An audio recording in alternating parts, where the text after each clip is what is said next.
pubis, introducimos el agua al número 16 hasta ver la salida de la orina. Eso lo conectamos a un equipo de venocrisis y eso nos puede ayudar al menos a descomprimir en cierto punto la vejiga para bajar y disminuir el dolor. Con eso me permite a mí poder referir al paciente a otra institución para poder resolver el problema de una mejor manera. ¿Ok? ¿Perfecto? Muy bien. Siguiente. Ahora, imagínense que viene un paciente de 35 años a las 3 de la mañana a la emergencia por una historia de dolor hipocólico en la región lumbar derecha, ¿okay? Asociado a diaforesis, náuseas, y refiere que las 2 veces que ha miccionado después de la presencia de dolor presentó orinas rojizas de sebo. ¿Qué sería?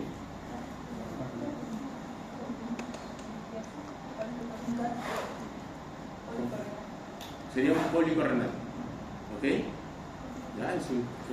El término técnico es un cólico nefrítico. ¿Por qué yo no digo en específico es un cálculo, si bien es lo más frecuente? Porque el cólico nefrítico sucede por una obstrucción aguda por cualquier cuerpo extraño. Digamos que tienen un tumor y el tumor se desprendió y tapó. O tuvo un tumor y sangró y se formó un coágulo y tapó, ¿no? Son las causas de repente más extrañas, ¿ok? Pero no podemos definirlo hasta tener las pruebas en específico. Entonces, si yo tengo dolor, tengo algo agudo, tengo náuseas, vómitos y tengo orina rojiza, probablemente sea un cólico nefrítico. Lo que yo tengo que hacer es determinar si es que esto se debe o no a la presencia de alguna piedra. ¿Ok? Siguiente. Entonces, el cólico nefrítico, la causa más frecuente del cólico nefrítico es la litiasis urinaria. ¿Okay? Y la litiasis urinaria en la actualidad es una patología que va en aumento, porque hay una gran asociación de la litiasis con el síndrome metabólico, o bueno, como actualmente ya se conoce como el síndrome endocrino cardiovascular metabólico. ¿Ok? ¿Ya? Y la clínica de por sí es que genera una uropatía obstructiva, que puede ser uni o bilateral, asociado a un gran dolor, un dolor muy intenso en la zona de obstrucción. ¿Ok? Entonces quiero que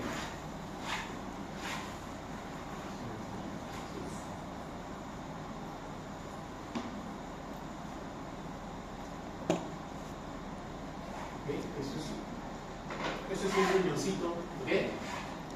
¿Ya? El riñoncito en específico no se sabe qué es lo que genera de por sí que se formen piedras. ¿Okay? Lo único que se sabe es que la orina aumenta la cantidad de sus solutos, ¿okay? Esos minerales que están ahí en gran cantidad de la orina, que puede ser calcio, fósforo, oxalato, ácido úrico y todo lo demás, tienen una carga. Y al tener una carga empiezan a atraerse entre ellos. Eso se llama el proceso de nucleación. ¿Okay? Entonces se van haciendo más grande, se forma en la zona de los cálices, ¿okay? Y este cálculo, por ende razones, al llegar a algún tamaño en específico, empieza a migrar. Y al migrar, se queda en algún lugar de la vía urinaria. ¿Cómo más?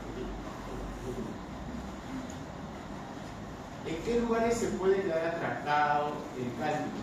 ¿Estrecheces? 3 estrecheces en específico en la zona de la vía urinaria.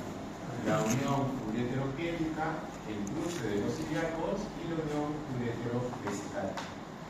¿Y por qué son estrecheces? Porque la luz del uréter o del calibre del uréter es menor a 3 milímetros. ¿Okay? A diferencia de los otros segmentos, donde la luz del uréter puede llegar hasta de 5 hasta 8 milímetros. ¿Okay? Entonces, ¿qué es lo que sucede? Al tapar acá el uréter o al tapar el drenaje en cualquiera de los 3 sectores, van a suceder fenómenos en específico en 3 momentos. Primer, segundo, tercer momento.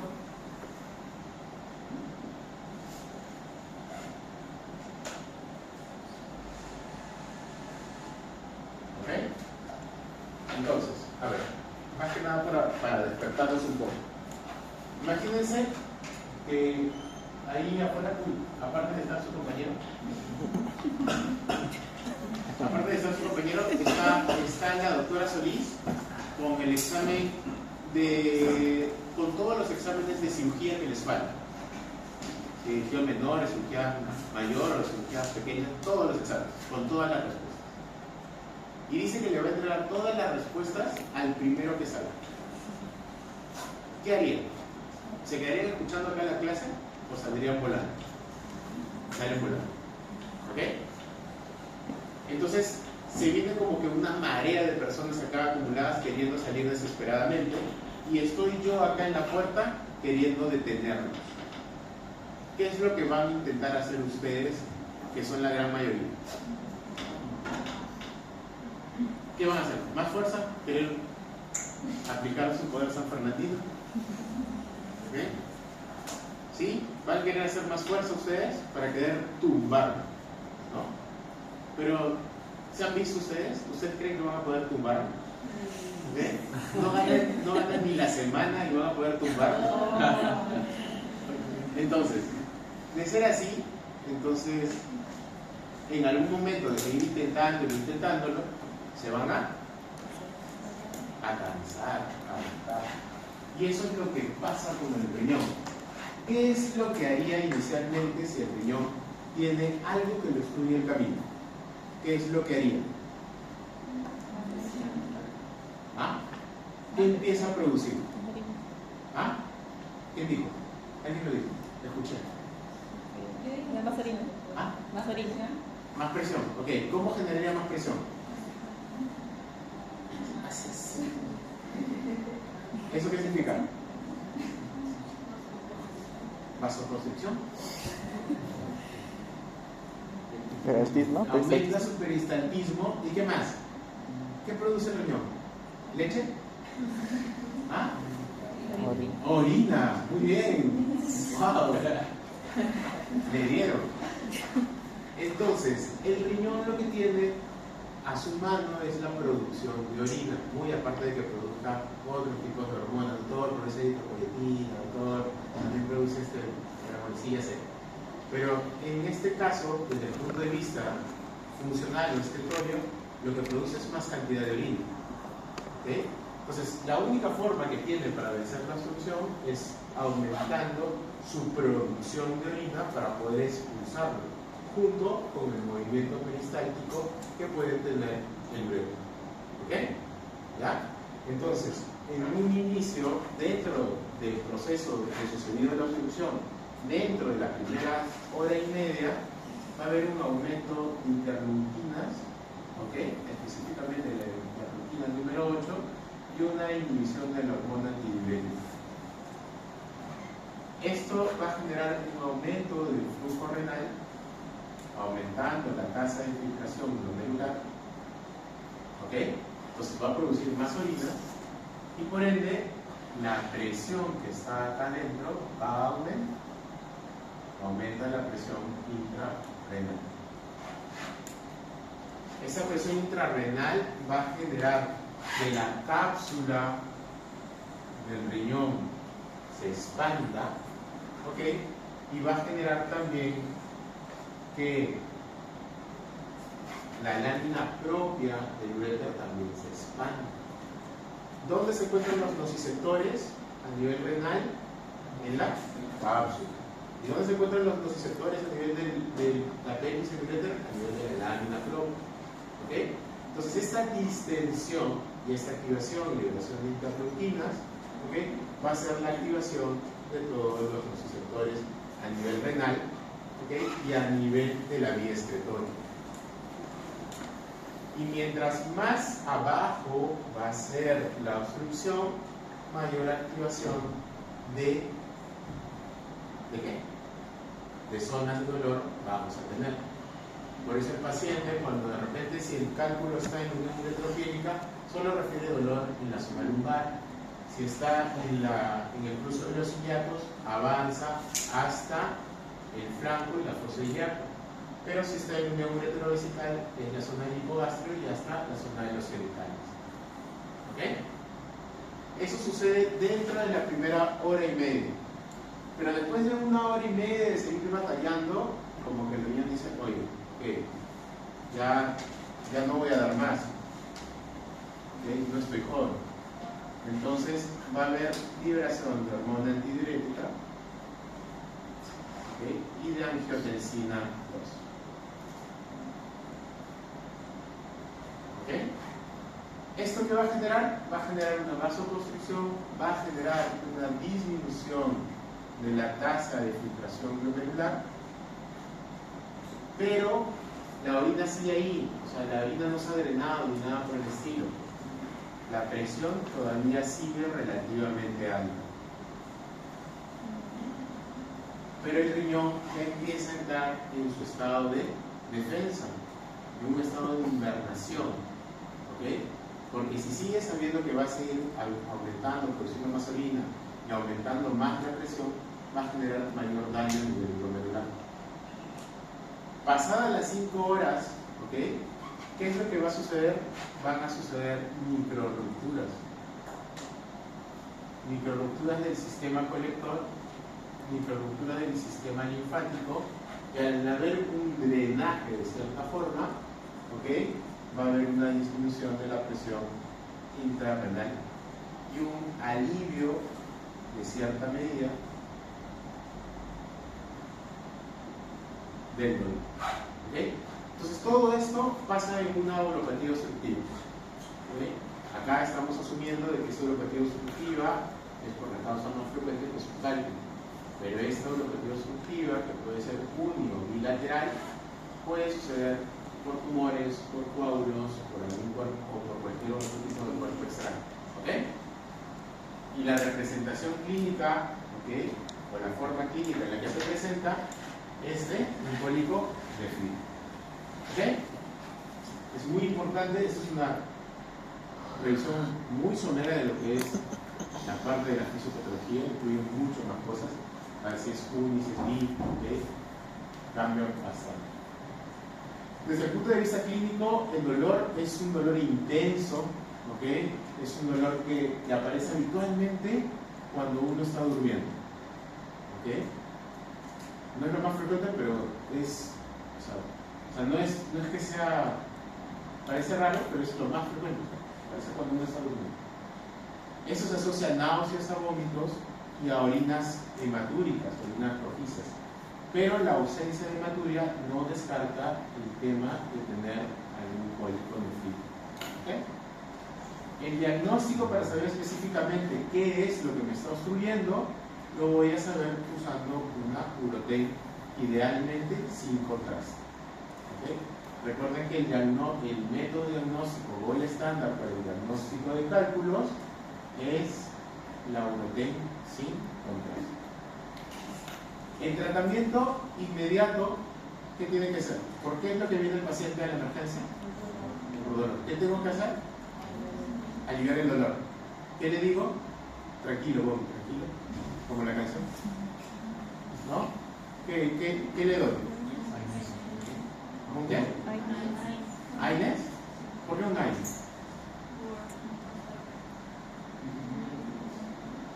No te cambies, dilo. No te voy a pegar. Tengo cara de mano.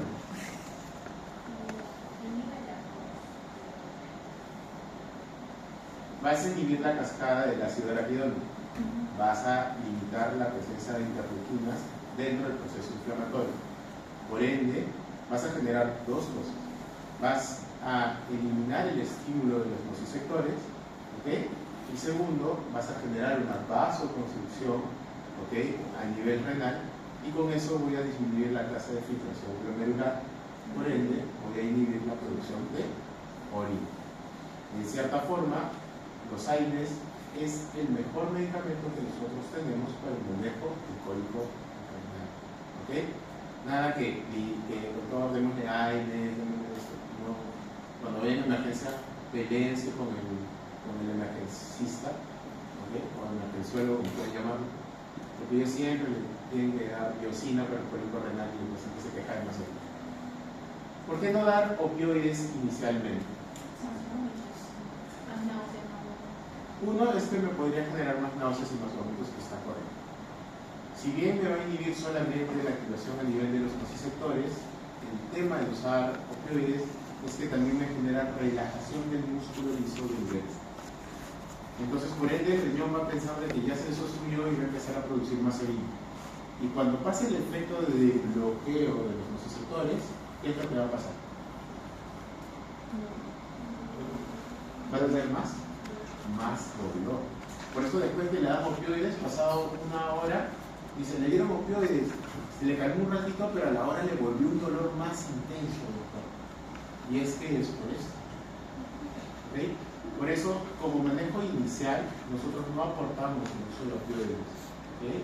Intentamos dar AINES, si es que AINES no responde, damos opioides.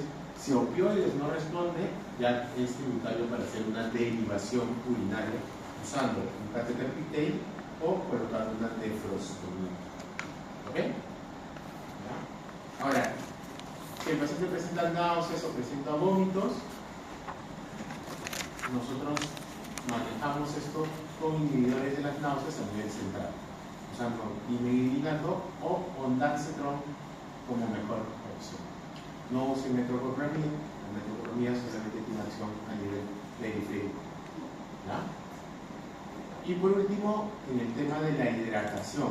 ¿Hidratamos al paciente o no le hidratamos? El paciente, imagínense que el paciente, muy aparte del cólico y la hematuria, por un cálculo, tiene fiebre y está con vómitos así que no responden y tiene signos de deshidratación.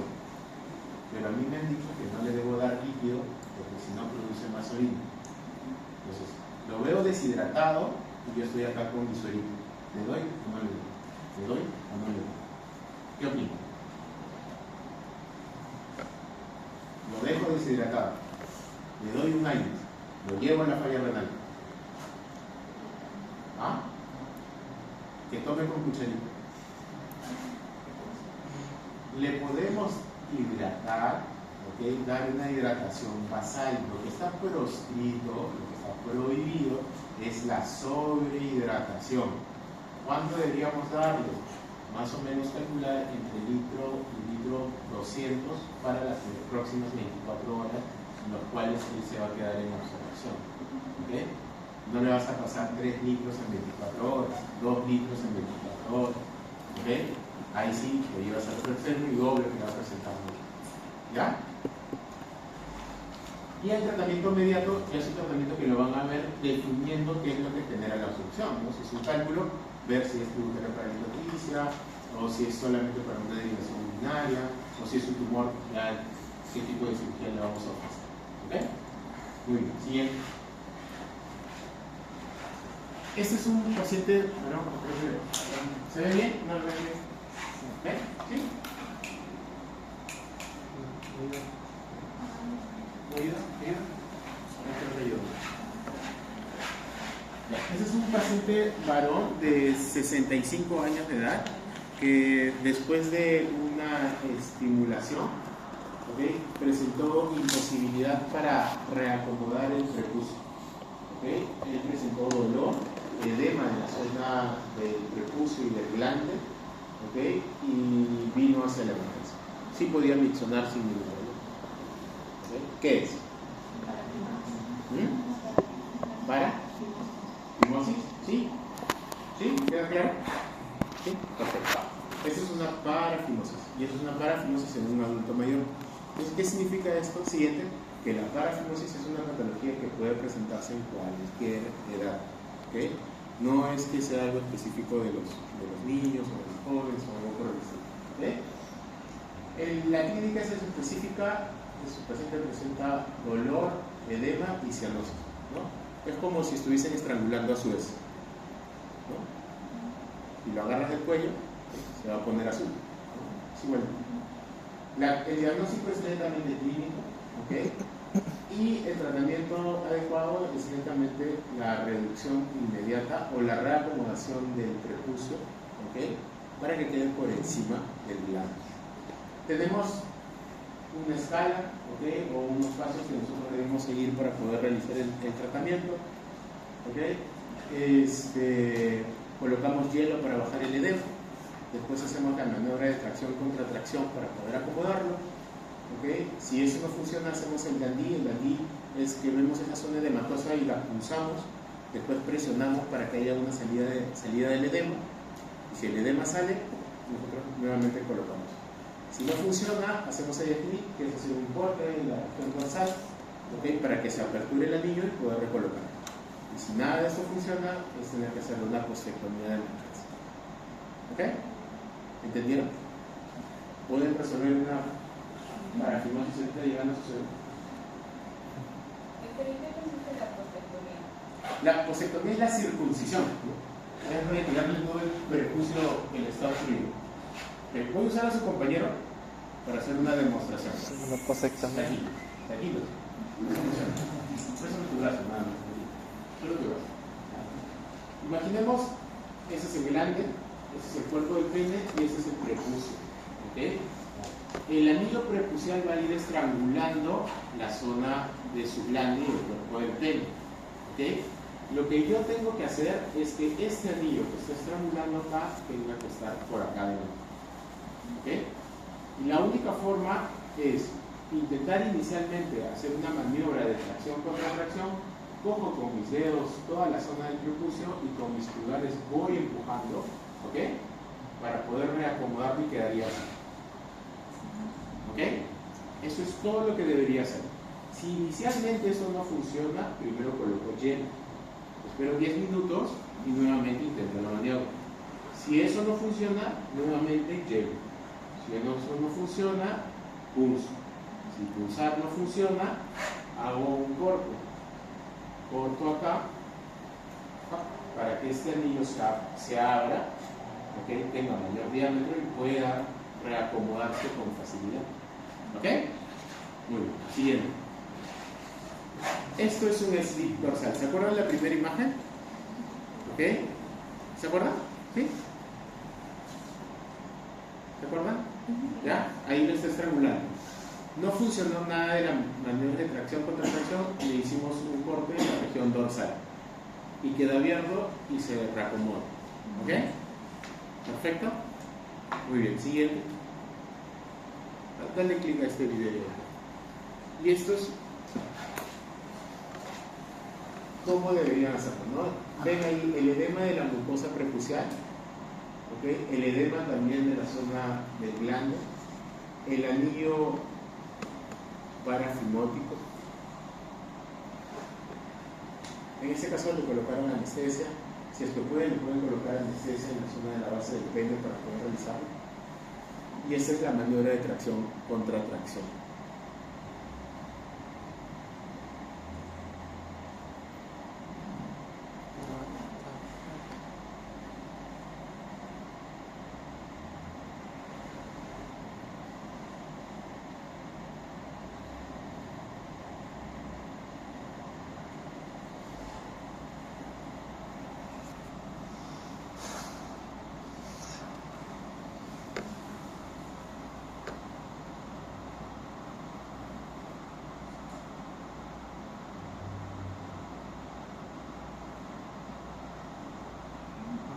El edema resuelve rápidamente. O sea, una vez de que ya se reacomoda toda la zona del prepucio, el edema en unas 2-3 horas ya se soluciona. ¿Okay? Ahora, después de nosotros reducir el tema de la parafimosis, no es que lo dejamos así, pásalo, ¿no? Sí, porque si no lo chico. Sí, pásalo. Todo el video acá está sudando. En el tema de la parafimosis, después de la parafimosis el paciente tiene que hacerse una circuncisión, ¿okay? Entonces lo que se recomienda es que no se baje, no se retraccione el tema del prepucio, ¿okay? Y ya de forma ambulatoria programamos el proceso de la circuncisión una vez de que baje el proceso inflamatorio, ¿okay? Muy bien. Este es un paciente varón que después de una actividad coital, y específicamente durante la actividad coital, presentó un crack. Presentó inmediatamente dolor intenso en la zona genital, disminución de la erección, formación de un hematoma y la desviación del pelo. ¿Qué es? Fractura. En realidad, siguiente, el nombre técnico es una ruptura de la túnica albuginea, ¿okay? En el pene. Siguiente. gracias a Dios, es una etiología muy rara. O sea, es una patología muy rara. ¿Ya? Puede suceder en jóvenes como ustedes o en adultos como mi persona. ¿Okay? Y esto sucede por una ruptura de la túnica luquínea. La túnica luquínea es lo que rodea o lo que mantiene todos esos vasos o esas arteriolas del cuerpo cavernoso. Recuerden ustedes que la túnica luquínea tiene un grosor de pubescencia o flacidez de 2 milímetros, pero al momento de la erección este grosor llega a ser de menos de 0.2 milímetros. ¿Okay?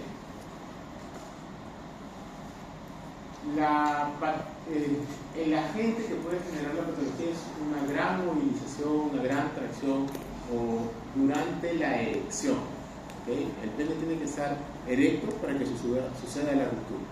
¿Okay? Y en la clínica es tal cual los pacientes que ustedes lleguen a hablar de esta patología, el paciente va a referir, doctor, escuché un crack. ¿Okay? Así, crack. Sí, tal cual, es como que algo, como si la madera se rompiera o algo por eso. Después de eso, un dolor intenso en la zona genital, una detumescencia y la formación de un hematoma. Y el hematoma para nosotros es muy importante, porque el hematoma nos dice dónde se encuentra localizado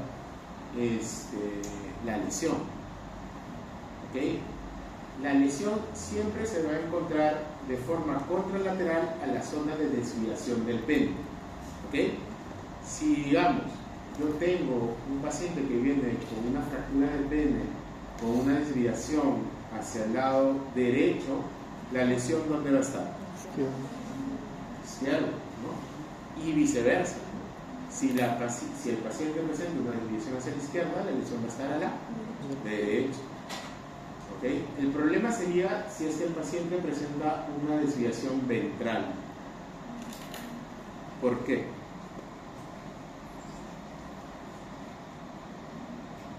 Las lesiones que se van hacia la región ventral tienen un alto riesgo de tener una lesión de uretra. ¿Okay? Hasta un 10% de fracturas de pene pueden venir con ruptura uretral. ¿Okay? Entonces, muy aparte del paciente presentar su hematoma, su dolor y todo lo demás, presenta uretrorragia. ¿Okay? Entonces es muy importante que cuando llegue el paciente, evaluarlo y decirle, ¿presentó usted salida de sangre por el meato o no? ¿Okay? Y hacia dónde es la desviación específica. El tratamiento en estos casos es quirúrgico. Una vez que nosotros lo identificamos, refieran inmediatamente, porque si nosotros reparamos esta lesión antes de las 8 horas, los riesgos de cicatriz anómala que puede conllevar a una enfermedad de Peyronie o de disfunción eréctil es técnicamente cero. Entonces tenemos 8 horas para poder resolver el problema. ¿Ok? Siguiente. Esa lámina blanca que ustedes ven en la superficie es la túnica luquínea. Y todo lo que está adentro, ¿okay?, son las arteriolas del cuerpo cavernoso. ¿Okay? Lo único que hacemos es identificarlo y subirlo. Nada más. No hacemos más. Sigue. Muy bien, ese es un paciente varón de 68 años de edad que vino a la emergencia por una presencia de erección por más de 6 horas.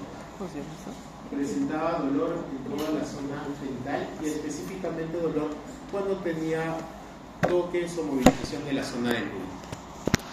Como antecedente, el paciente es cocainómano, ¿okay?, es de raza afroamericana, ¿okay?, y consume de forma eventual también inhibidores de la 5-fosfodiesterasa tipo sildenafil o vardenafil. ¿Qué creen que sea?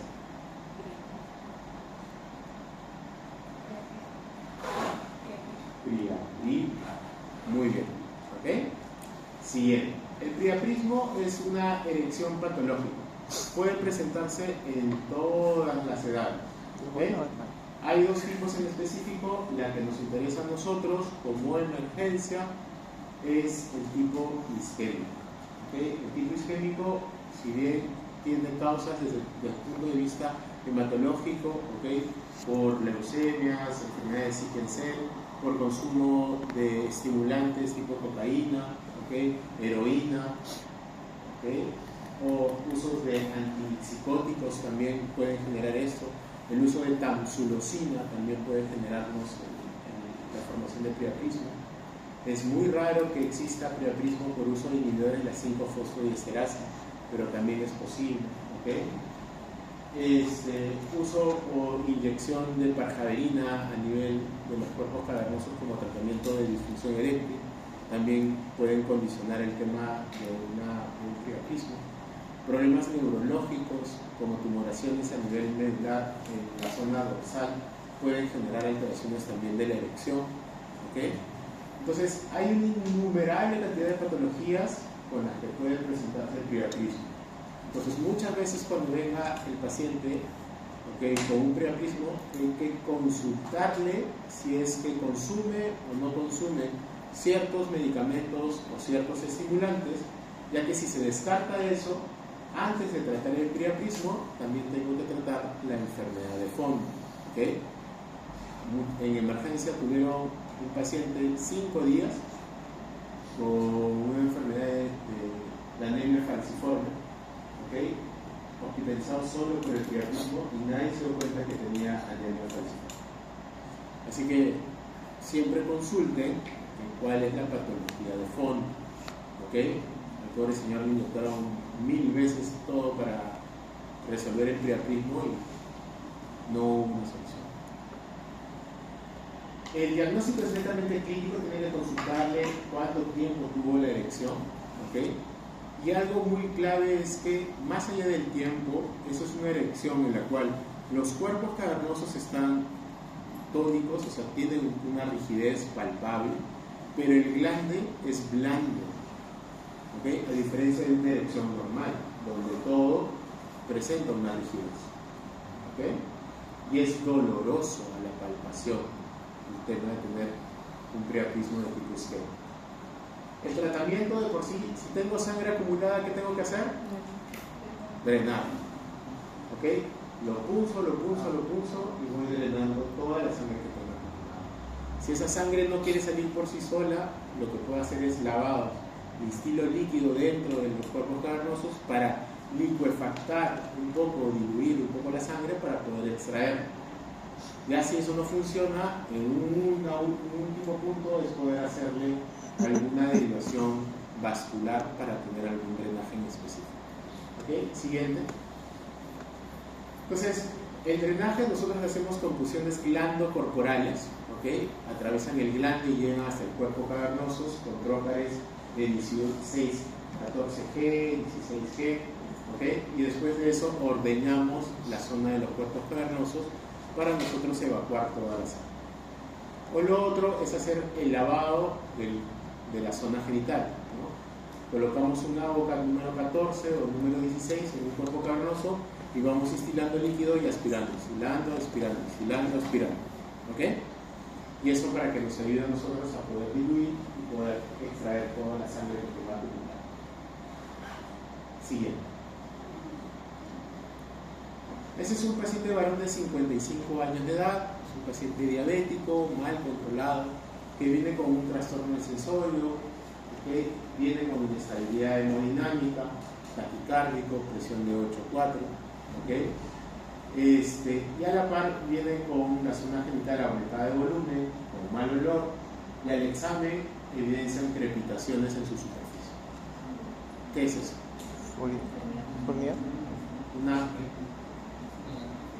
Una gangrena de Fournier, que es una fasciitis necrotizante. Fasciitis necrotizante ustedes la han estudiado en cirugía general, la han estudiado en traumatología. Nosotros en urología no queríamos dejar de lado la fasciitis necrotizante, así que le pusimos un nombre, ¿okay?, en específico, ¿okay?, y lo llamamos necrosis de Fournier, ¿okay?, o una gangrena de Fournier. Recuerden que la gangrena de Fournier es solo en varones, ¿okay?, pero la mujer no es que no tenga una fasciitis necrotizante de la zona genital, tiene su fasciitis necrotizante, solo que los ginecólogos no lo tienen. ¿Ok? Siguiente. La fasciitis necrotizante, como ustedes saben, puede ser polimetroriana o monomicrobiana. ¿Okay? Poli por anaerobios, ¿okay? Gram positivos y gram negativos, y la monomicrobiana por estreptococo beta hemolítico. ¿Okay? Es una enfermedad muy grave que tiene que estar asociado con enfermedades que generen inmunosupresión en el paciente. ¿Okay? Paciente diabético mal controlado, paciente oncológico, paciente desnutrido, ya sea obeso, mórbido o también en estado de emaciación. ¿Okay? Pacientes que tienen enfermedades reumatológicas, todo aquello que genere o que condicione una baja de sus defensas de forma importante, ¿okay? Puede generar que este paciente conlleve la presencia de este tipo de enfermedad. Antiguamente la mortalidad de la gangrena de Fournier llegaba hasta más del 90%. Ya en la actualidad la mortalidad es menos del 10%.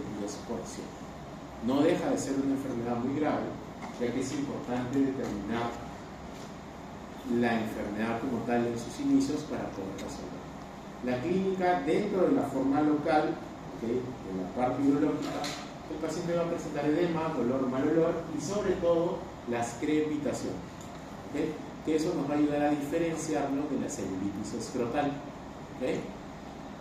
El diagnóstico es clínico y el tratamiento tiene que ser multifactorial. ¿Okay? No solamente es el tema de la limpieza quirúrgica, sino también hay que ofrecerle el proceso de la reconstrucción de la zona genital. ¿Okay? ¿Sí ese? El primer paciente, ¿se acuerdan de la imagen? ¿Okay? Entonces, esa solamente era la superficie. Nosotros, al momento de hacer la limpieza quirúrgica, evidenciamos que tenía abundante tejido necrótico peritesticular. ¿Okay? Los testículos quedan expuestos. ¿Okay? Y el absceso con toda la zona necrótica involucra también a la zona glútea y perianal. ¿Okay? Después de esto, lo importante es antibiótico-terapia y curaciones diarias. ¿Okay? Podemos hacer uso de cámara hiperbárica para ayudar al proceso de granulación, pero ya de forma posterior hay que hacer el proceso de reparación junto con nuestros amigos de cirugía plástica. ¿Okay? Sigue. Y por último y no menos importante, vamos a hablar sobre patologías del escroto agudo. ¿Okay? Siguiente. El escroto agudo, de por sí, hay dos entidades que nosotros tenemos que tener en cuenta, lo que es la torsión testicular, ¿okay? Y lo que es la ortioepididymis. ¿Hay otras entidades dentro del escroto agudo? Sí. El hidrocele de la tensión, la torsión del hidatidio de Morgani, las contusiones testiculares, ¿okay? El varicocele, ¿okay? Que son otras entidades de escroto agudos que no son una emergencia. La torsión testicular es una patología que se encuentra habitualmente en jóvenes, ¿okay? Y sucede por la ausencia del sistema de fijación del testículo hacia el escroto. Entonces, la red de testis es un elemento que hace que el testículo quede fijo hacia el escroto y al momento de haber alguna contracción o alguna elevación, este no se moviliza en gran medida. ¿Okay? ¿Alguno de ustedes sabe cómo se estimula el reflejo premasterial? ¿Ah? Dime, no tengo miedo. ¿Cómo se hace? Estímulo de la cara interna del músculo. ¿Y qué genera? Que asciende el testículo ipsilateral del estímulo, ¿no? O sea, si estímulo el derecho, se va a elevar el derecho. ¿Ok? Perfecto. Ese es un estímulo que me ayuda a evaluar la funcionalidad del músculo premasterial. Ahora, la pregunta es, esto va más que nada para los varones que son la minoría en este grupo. ¿Cómo gira o cómo hace el giro al momento de estimular el reflejo premasterial? ¿Se han visto? Pues no me digan, ay doctor, no tengo reflejo premasterial.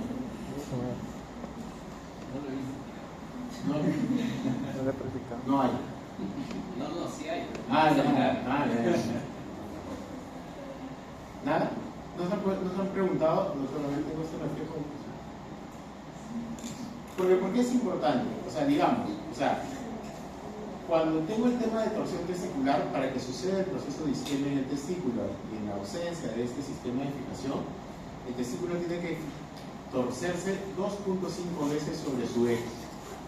Y una de las maniobras en específico para poder resolver esto es de torcerlo manualmente antes de las 6 horas. O sea, si tu paciente pediátrico, tu paciente joven llega a tu puesto de salud y dice, esa es una torsión testicular, tiene el testículo ascendido, tiene ausencia de reflejo cremasteriano, tiene el testículo horizontalizado, ha tenido un dolor agudo, eso es una torsión testicular. Tengo que detorcerlo. Y tú lo tuerces así, hacia adentro. Tú no sabes en ese momento si lo estás torciendo más o le estás salvando. Entonces, por eso mi pregunta. Se han puesto a analizar hacia dónde tuerce el testículo, hacia dónde gira el testículo cuando hacen el estímulo cremasteriano. Horario también. ¿Ah? Horario. Oral, así todos. Los dos giran así. El músculo cremasteriano es una extensión del oblicuo interno, recuerden, ¿ok? Así que eso les va a traer recuerdos, porque el testículo, al momento de ver el estímulo del músculo cremasteriano, ¿ok? Este músculo va a girar de forma interna, ¿ok? Entonces, cuando hay un estímulo y no tengo el sistema de fijación, el testículo va a torcerse internamente más de 2 veces. Entonces, para yo resolver mi caso que yo tenga en la emergencia, en mi puesto de salud, tengo que detorcerlo haciendo la maniobra de apertura del libro. ¿Ok? ¿Ya?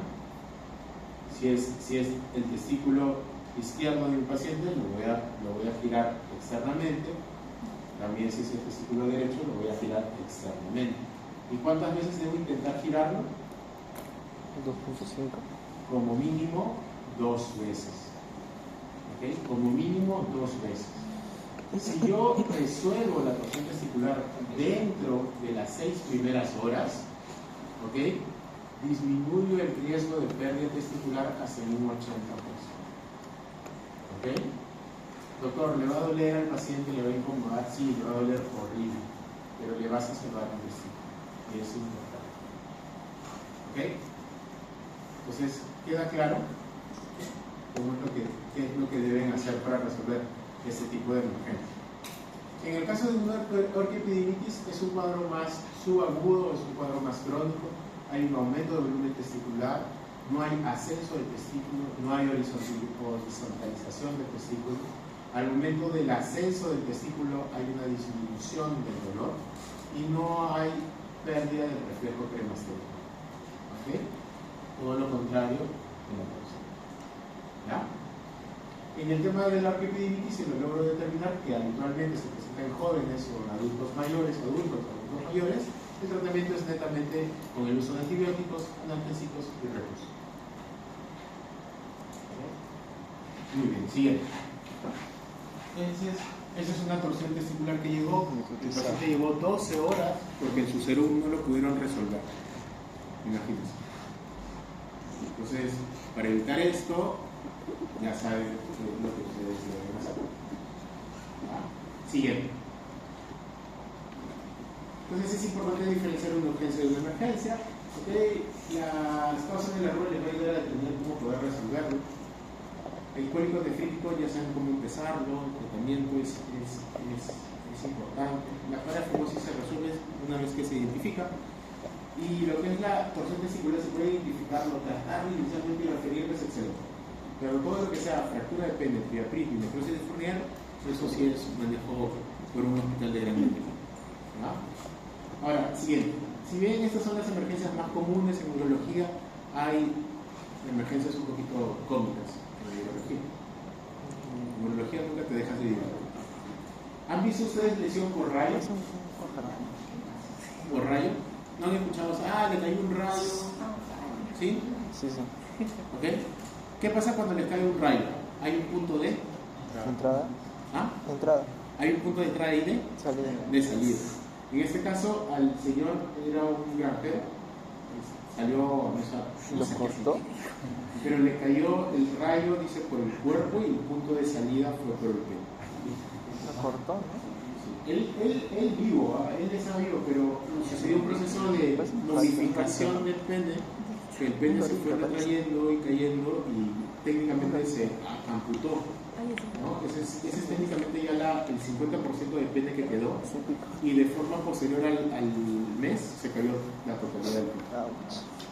Tuvimos que hacer un dato lineal nada más, pero fue así, no había tejido viable. Sí, hay pacientes con parafilias, ¿no? que se estimulan con algunos instrumentos y se quedan atrapados, ¿sí? De la escoba, creo Que juegan fulbito. Y lo de arriba. Él jugó en la semana de la medicina, pero él sí ganó. ¿A qué costo? Siguiente. ¿A qué costo? ¿A qué costo? Ese es otro paciente, ¿no? Ese sí La botella. era La madrina. el cuello de la botella. El señor cortaba el cuello de la botella y con eso se estimulaba. El señor tenía 72 años. Yo no sé por qué lo hacía. Y dice que lo hacía bastante tiempo. Sí. Ese sí. Eso se lo presento porque sí me da pena, porque era el hijo de un señor que íbamos a operar acá en el servicio. El hijo dejó todo, o sea, trajo todos los materiales de su papá se operaba al día siguiente. El chibolo salió, porque tenía 22, 23 años, salió del hospital a las 8:30 de la noche, habrá salido, y cuando salió le robaron su celular acá, no sé si me fue su arma. Lo tumbaron y lo patearon. Le patearon en la zona genital y hubo una ruptura total del testículo. Terminó en una amputación del testículo. O sea, operamos el mismo día que en la madrugada operamos al hijo y en la tarde operamos a su papá. Luego estuvieron hospitalizados. Pero daba penita. Por eso tengan cuidado. Yo lo presento más que nada porque tengan cuidado cuando están caminando por acá por el ojo. Siguiente. Y bueno, eso es el por qué ya ustedes usan el strap. El cielo. Sí, es muy raro ya en la actualidad, pero puede suceder. ¿Ok? Muy bien. Siguiente. Ya chicos.